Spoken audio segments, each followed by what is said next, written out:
1 year ago today, countless lives were changed when a gunman opened fire on the Route 91 Harvest Festival, leaving 58 people dead and over 500 people injured.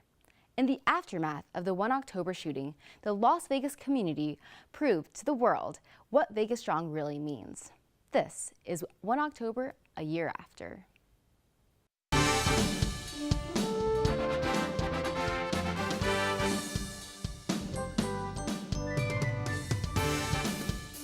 In the aftermath of 1 October, survivors were left to navigate the emotional journey after experiencing the tragedy.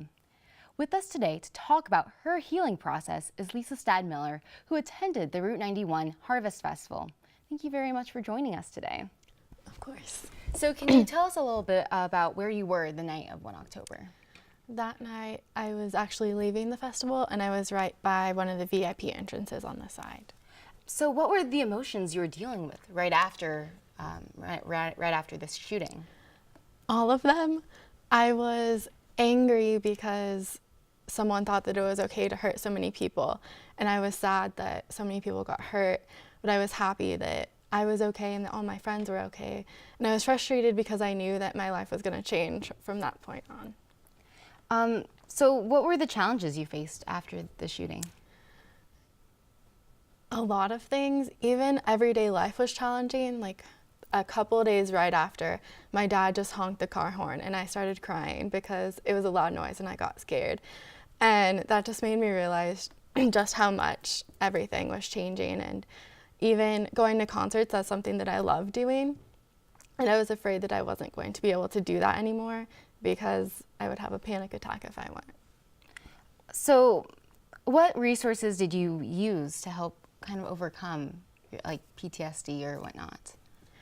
The first couple months, I thought that it would just go away and that I could do it by myself. But after those months went by, I realized that I wasn't improving as much as I thought I was. So I went and saw a counselor, and that really helped me talk about my emotions because I wasn't talking about them with anyone because I felt like I was a burden to talk about it with people that weren't there, and I didn't want to be a nuisance to them, so I never talked about it. But getting open really helped me.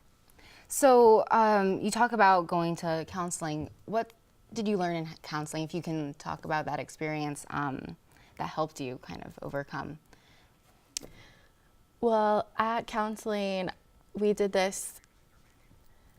It wasn't a game, but it was an exercise called EDMR, which is eye movement reprocessing desensitization. And it was really weird. It was kind of like she was hypnotizing me because she would go like this, and I would just have to say what I was thinking and remember every event of that night, and then she would stop me and I would talk about why I was feeling those things or why I was angry when this certain thing happened. So that helped me to dissect my emotions about what I was really feeling. Was there any other thing other than counseling that helped you kind of throughout the year? My friends and family really being there for me helped a lot. I don't think I would be where I am today if they weren't there, because I had such a strong support group that would be with me if I ever needed to talk, even if it was 1 in the morning. They were always there for me, so that helped too. Awesome. And then, so how are you today? Good. I feel like I've gotten a lot better. There's still some things that come up just in my day-to-day that I had to deal with. And I always think that I'm 100% better, and I'm not, but that's okay, because it's okay to not be okay, and I'm growing and I'm becoming better, so that's what matters. So what else do you want people to know? I mean, so people who weren't there obviously can't feel what you feel, but what would you want people who weren't there to know? Just that it's okay to not be okay sometimes, and to talk about your feelings, whether it was from that night or just in general if you have anxiety or depression or anything like that. It helps to get open and talk to people and have a strong support group behind you. And I love that our city as a whole rallied behind the whole event, and we became Vegas Strong, because before that we were just a city with transient people and visitors that would come and go every weekend, but I think this really brought us together and helped us become an actual strong city. So awesome. Well, thank you very much for joining me, Lisa. Yeah. On the night of 1 October, our first responders answered the call. Through their actions and commitment, they courageously worked to help others. Kristen Van Horn is here to share the story of one first responder. Caitlin Rogers grew up in the paramedic world. Her father started Community Ambulance in Las Vegas. It was natural for her to join the family business, so it's not surprising that on the night of 1 October, Rogers was working the Route 91 Harvest Festival. The night of 1 October, I was the administrative assistant. The biggest challenge that I faced that night was trying to hold myself together because I knew that if I fell apart, it would give the patients even less of a sense of peace than they already had. In the beginning, it was a lot of news interviews, a lot of talking about it, a lot of time at station. So in the moment, that helped. I had to focus on the positive, I had to focus on what I had to do. So I think the healing process is different every day, almost. I can be okay one day and I can talk about it, and the next day I don't want to talk about it. People don't really understand. And when I say, oh, I worked the night of 1 October, they're like, cool, okay. But like, no one understands what I saw. No one understands what I went through. And that stands for everyone that had to go through it. Being a person that's physically there is important. You don't need to say certain things. You don't need to act a certain way. Just a physical body there, making sure that they know that they're loved and they know that they're appreciated. We have to focus on the positive. That night I saw so many people come into the medical tent. I saw so many helping hands, so many people that could have decided, I'm gonna run, I'm gonna save myself, and they didn't. This isn't something that's gonna go away in a year. It's not something that's just gonna, I mean, time heals everything, but it's a part of me that's going to be something that's a large part of me for the rest of my life.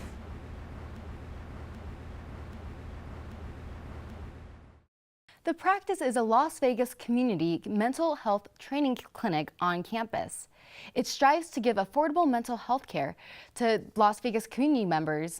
And with us today to talk about the importance of mental wellness and what survivors may still be experiencing is the director of the Practice, Dr. Michelle Paul. Thank you very much for joining us today. Of course. So what did you and the Practice do to meet the needs for the Las Vegas community after 1 October? Well, the Practice, in the very first hours following the shooting, a couple of us faculty supervisors were actually called to the Thomas and Mack to deliver psychological first aid to victims and survivors and basically refugees that were taken off of the strip and put in a safe place, which was the Thomas and Mack. And then in the hours and days following the tragedy, the Practice opened our doors to provide free services to people who were affected. We did outreach onto campus to students and faculty here that may have been affected or didn't quite know what the resources were in the community. So we made sure that we pushed out to let people know that there were available resources and to kind of acknowledge and validate that a terrible thing had just happened. And we also offered educational resources to schools and teachers and parents on how to talk to children about a tragic event. And lastly, we responded to any kind of media request about how such an event like this would psychologically impact folks and what we can expect moving forward as the community heals. After that night, what was the demand for the counseling? So it's an interesting question to answer, what was the demand. In the first few days, actually the entire month of October, we received a lot of requests for various types of help. In terms of the number of people that actually came into the clinic and availed themselves of those free counseling services, you might think fewer than you would have expected. I think we ended up providing free services to 20 or so people who came to campus and came through our doors. But at the same time, we also, as I mentioned, received lots and lots of telephone calls. What are the resources? What's available? What can we do to help our employees? What can we do to help our guests? So a lot of the hotels actually asked for providers to come out. So the entire UNLV campus, faculty and students from many mental and behavioral health training programs did just that. It's not just the practice, but there was really a call for a lot of mental health support, lots of questions that needed to be answered, lots of networks that were starting to be accessed so that, you know, people would say, I'm looking for, and we acted as a hub for providing resources and services. So what were the common feelings of the student, and not just students, but I guess of any survivor that came into the practice after the shooting?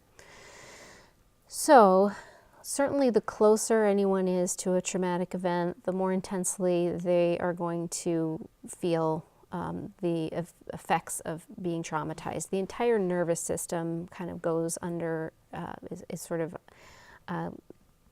traumatized, is exercised, if you want to, for lack of a better word, right? So you had people who were having trouble sleeping, who were having intrusive memories. You heard the young lady that was here before me tell you that a car horn triggered her. So there's a lot of hypervigilance and fear and just being kind of on pins and needles almost, while the body and the nervous system just tries to settle down. Then, you know, the further out you get, then there are various shades of that experience for people. I think all of us in our community can have some identification with some level of that experience, from fear and disillusionment and worry and maybe hypervigilance to what's around us and who can I trust and who can't I trust, what places can I trust, what places can't I trust. So even those of us who weren't right there can all have some level of appreciation for what the victims, who were right there, felt and experienced. Well, exactly. And so how long can these survivors feel the effects of this trauma?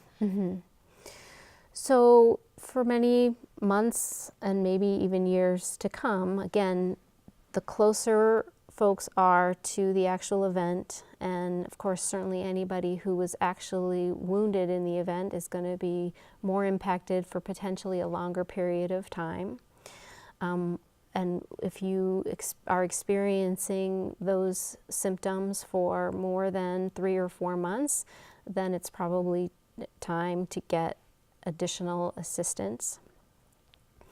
I want to also emphasize, though, that there's something called post-traumatic growth and resilience, and so people can be affected for their entire lifetime from the perspective of finding new meaning and realizing that they are strong and resilient and capable, and maybe they make new connections or have a new appreciation for loved ones, or, as we heard from the guest before me, the community pulled together and said, we're really a community, we're strong, we pull together. And that is an effect that is somewhat of a silver lining that I hope and I anticipate will be something that will last for a very long time. So when we think about the effects as we heal after a trauma, I encourage all of us to remember that there is strength that comes out of pain as well,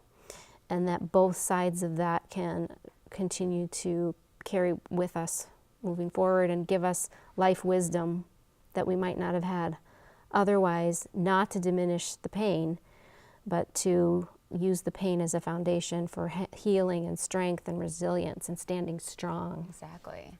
And if someone is struggling with mental health issues, how can they seek help? Well, certainly in Las Vegas, it's an interesting question, another interesting question. So at a basic level, the practice is open. We are a community mental health clinic. We have a sliding scale fee. The university's medical school also has a clinic that has affordable rates called the Mojave Mental Health Clinic. The Center for Individual and Couple Couple and Family Counseling is another UNLV-based training clinic. So there are 3 university-based training clinics available to the community. But people should pick up the phone and call. They can use their insurance or call these community-based clinics at UNLV and get help. There's also the Resiliency Center that's still open to people who've been impacted by this event. At the same time, I will emphasize that Nevada is 51st in the nation for access to mental health care. We don't have enough providers. We lack affordable options, and so it's time to make mental health a priority. And so I would urge people to reach out to legislators, reach out to people who will listen, and emphasize that we need to make sure that we are a mentally well community, and we need to put the resources towards making it so that there aren't long wait lists for mental health services, and we don't have to have a tragedy to remind us about how important mental health is. Exactly. Well, thank you very much for joining us today on You're Scramble. welcome. Thanks for doing the story. Thank you. All right, so I recently spoke to Stacy Amatrout, who attended the Route 91 Harvest Festival with her husband and 2 daughters, ages 15 and 16. Following this life-changing experience, she decided to start a local Route 91 survivor group called the Route 91 Family. Their goal is to focus on the positive. Just there was a need right initially for somebody to help do one that was more local, because of course we're from all over the place. So I volunteered to try to do one that was more focused on Las Vegas. A month after the 1 October shooting, Stacy helped organize a Thanksgiving potluck, bringing survivors from all over town together. It's a time just to be together. Nobody else really understands what we're going through as much as another survivor. So anytime that we can get together with fellow survivors, it really does help. There's still a lot of healing going on, but we've all become a lot closer. I've met a lot more over the past 11 months. And so I do see a difference. We're getting stronger, and we're standing up a little bit stronger than what we were those first few months. Our biggest thing is spending time as a family. That night we all became a family, so spending time with our fellow survivors helps. For us and for me personally, it's being able to help, give back a little bit and spread the kindness, spread that, little acts of kindness here and there, and being able to share and just show that evil's not going to take over, it's not going to win. If you want to donate or contact the Route 91 Family Survivor Group, you can reach them through Facebook. The Vegas Golden Knights' inaugural season shined a positive light on the Las Vegas community after the 1 October shooting. UNLV student Dallas Krell shares how the Vegas Golden Knights helped the city rally together.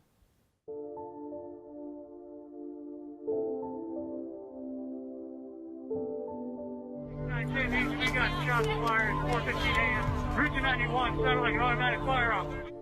I was sitting in my dorm, and about 10 o'clock at night, I started hearing sirens. They went on for about 20 minutes. It got to the point where I couldn't even hear myself think. All I could hear was siren after siren. The sound of automatic gunfire and screams of terror after a gunman opened fire at a crowded country music festival on the Las Vegas Strip Sunday night.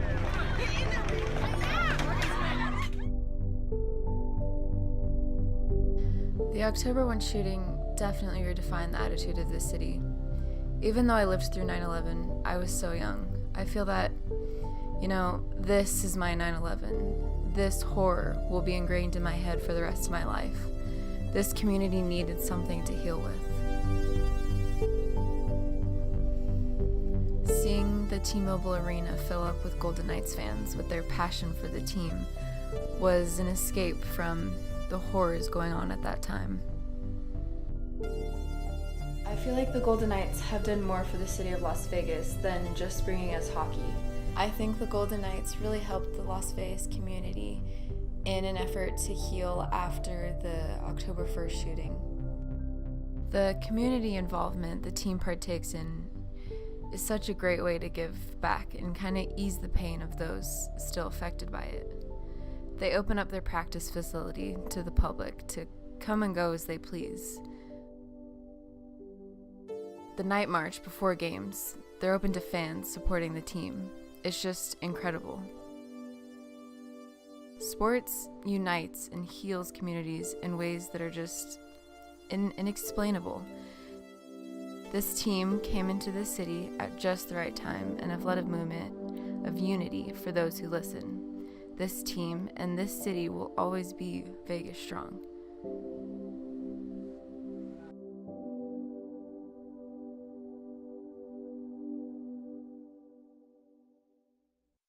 The Healing Garden is a memorial in downtown Las Vegas. It is dedicated to the lives lost that night. Kristen Van Horn gives us a look at this special place of remembrance. The Healing Garden is located in downtown Las Vegas and is in tribute to the fallen victims of October 1. I talked to Jay Plegancool, who is one of the main organizers of the Healing Garden. Gardens can be a very healing thing, and the morning after the shooting we just thought, we needed something like that, where people could gather, maybe have a project together, something tangible. Well, on Monday the 2nd, we came up with the concept of a pop-up healing garden. And Daniel and I started calling everybody that we knew in the construction industry in Las Vegas, started calling Star Nursery, Moon Valley, everybody we could to get plants donated. And people believed in it, and they showed up. One of the big factors was the tree of life that's in the center of the garden. Siegfried and Roy donated that. And I knew if we had one big live tree that people would stop and they would believe in this project. Guessing we probably had maybe around 4,000 people come through that donated their time to work on this. I was hoping for maybe a dozen people that would show up and help do something really simple, and it became this. If you or somebody you know would like to donate or volunteer, visit lvhealinggarden.vegas. Reporting from downtown Las Vegas, I'm Kristen Van Horn with The Scramble. While families and friends have dedicated themselves to keeping the memories of their loved ones alive, investigators have been working to learn how and what happened. One key element in understanding the events of that night is body camera videos. Errol Porter has that story. Las Vegas Metro continues to release footage from the night of 1 October. I was able to sit down with body camera policy expert William Souza to discuss the realities and expectations of body cams. Dr. William Souza is an associate professor in the Department of Criminal Justice at UNLV and has been working with the university for 15 years. Video camera footage is very cold, so it's very easy to look at a video and draw conclusions about it, but it's very different to actually be in the scenario. Dr. Souza also explains that body cam perception is in the eye of the beholder. Two people can look at the same video and draw very different conclusions. There has always been a high demand for body camera footage to be released. However, there are other factors that go into police investigation that the body camera footage does not tell. So just because we have body camera video gives us more information, but that doesn't mean it gives us all the answers. Reporting from UNLV, Errol Porter, The Scramble. I had the opportunity to speak to County Commissioner Steve Sisolak about his role in starting the Las Vegas Victims Fund. Put a goal of $500,000 initially on the fund, and frankly, I thought we'd get to $50,000 or $100,000. That's what I thought we'd raise. By, I think, 5:30 in the morning, one individual called me and said, "You made your total." That was in a couple hours. That was before the sun came up on October 2nd, and we just kept raising the goal and ended up overall, when the funds were consolidated, a little over $32 million. And what it did is it's never going to compensate someone, it's never going to make them whole or bring anybody back, certainly. But it allowed them to pay people who couldn't pay their car payments. They were missing mortgage payments, couldn't buy food for their kids because they couldn't work. It was the initial 72 and 96 hours that the majority of the money comes in, that people it's on news every single night. I mean, we had the NFL put it on the crawler along the bottom of the screen. At the time, it was Major League Baseball was going into their playoffs in the World Series. The Bryce Harper and those guys, Chris Bryant, put it on a crawler on the bottom of the playoff game so that people that saw it could call in and donate $10. The money was all distributed based on the criteria that was set up. There was a little money that came in somewhat after that, but I believe that money is going to the Public Education Foundation to set up a scholarship fund for the children of the 58 victims.